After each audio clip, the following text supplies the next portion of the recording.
ఢిల్లీలో కొనసాగుతున్న సీఎం రేవంత్ రెడ్డి పర్యటన ఇవాళ ఉదయం 10 గంటలకు కేంద్ర మంత్రి రాజ్నాథ్ సింగ్తో భేటీ.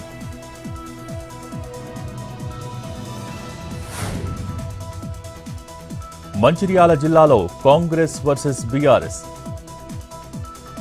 ఫ్లెక్సీల తొలగింపుతో ఇరు పార్టీ నేతల మధ్య వివాదం. స్థానిక పోలీస్ స్టేషన్లో పరస్పరం ఫిర్యాదులు.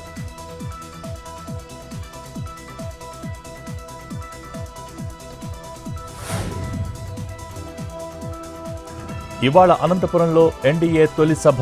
కూటమి పార్టీల సూపర్ 6 సూపర్ హిట్ సభ. సభకు 3.5 లక్షల మంది వస్తారని అంచనా. 6,000 మంది పోలీసులతో భారీ బందోబస్తు. అధికారంలోకి వచ్చాక 3 పార్టీలు కలిసి తొలిసారిగా సభ.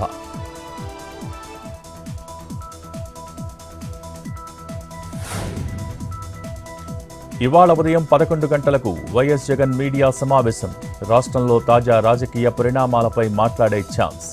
రైతుల సమస్యలు, మెడికల్ కాలేజీల ప్రైవేటీకరణపై స్పందించనున్న వైసీపీ అధినేత.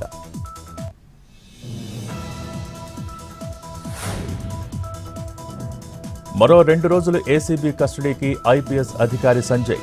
నేడు, రేపు సంజయ్ను ప్రశ్నించనున్న అధికారులు. ఫైర్ డిపార్ట్మెంట్లో నిధుల దుర్వినియోగం కేసులో అరెస్ట్ అయిన సంజయ్.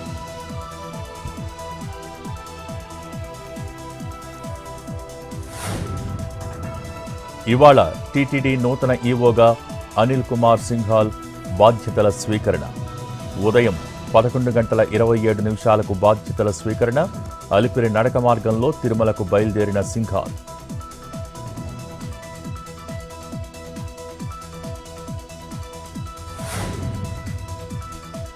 మియాపూర్ గోకుల్ ఫ్లాట్స్లో ప్రమాదం.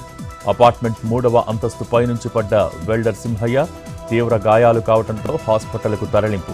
అప్పటికే మృతి చెందినట్టు ధృవీకరించిన వైద్యులు.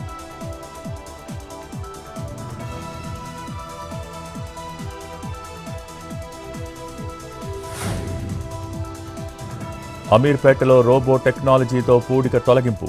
పనులను పరిశీలించిన హైడ్రా కమిషనర్ రంగనాథ్.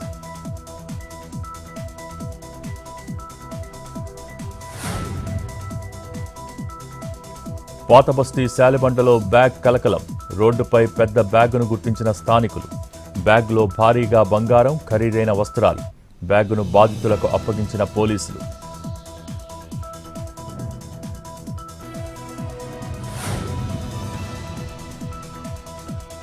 జమ్మూ కాశ్మీర్ పూంచ్లో విరిగిపడ్డ కొండ చర్యలు. 25 ఇళ్లు ధ్వంసం. రోడ్లు డ్యామేజ్ కావడంతో రాకపోకలకు ఇబ్బందులు. పలువురికి తీవ్ర గాయాలు. ఆసుపత్రికి తరలింపు.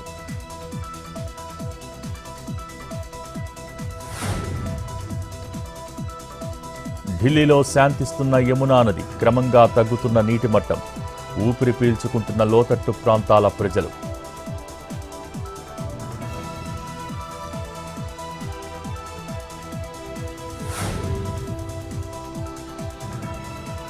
ఇవాళ ఉదయం 11:30 కేంద్ర కేబినెట్ సమావేశం. ఉపరాష్ట్రపతిగా ఎన్డీఏ అభ్యర్థి గెలవటంపై చర్చ.